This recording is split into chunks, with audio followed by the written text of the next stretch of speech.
Hey Blue Egg Brown Nest readers, it's Kristen doing another video short. I wanted to talk about what to do when your paint has sat there in your garage or in your cabinet and it's gotten thick. And here's my example, cocoa. I really don't use cocoa a lot because it reminds me of my wall colors.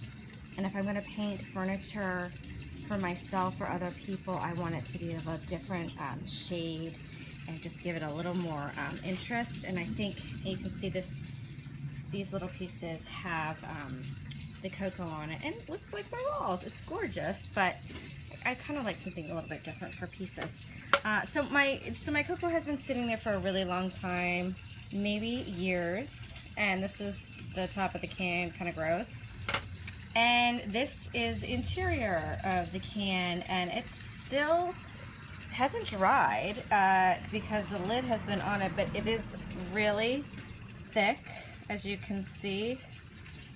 And if I try to paint with this, it'll just be a really big mess. So the only thing that you have to do when you kind of want to start working with your paint again after it's sat for a long time is you want to take a glass of water.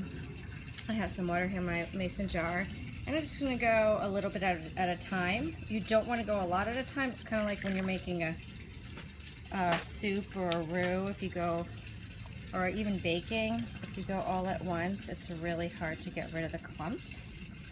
I guess like when you're making a gravy or something, that's what the Food Network tells me.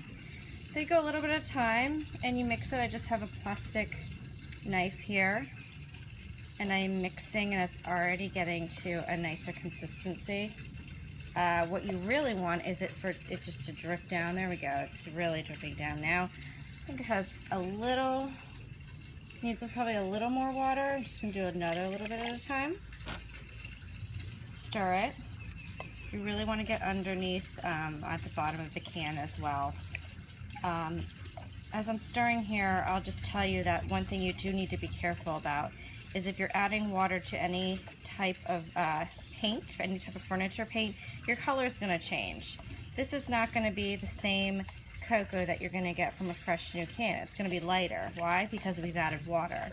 So if you're trying to match something or do touch-ups, you're going to want to just get a fresh new can. If you're not concerned about it and you just want a beautiful cocoa color and you're doing it for yourself, then you can do it this way. If a client expects the true cocoa color, don't use old paint. Just go out and get a fresh new can. But this is going to be great for me.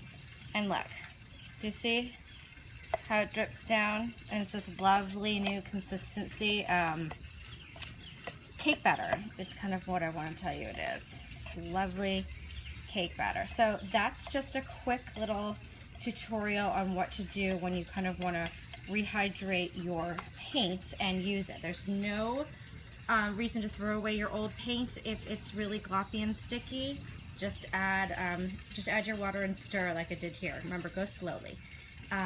Meet me over at Blue Egg Brown Nest for more posts, and I'm going to do some more of these video shorts. I hope they're helpful. Thanks.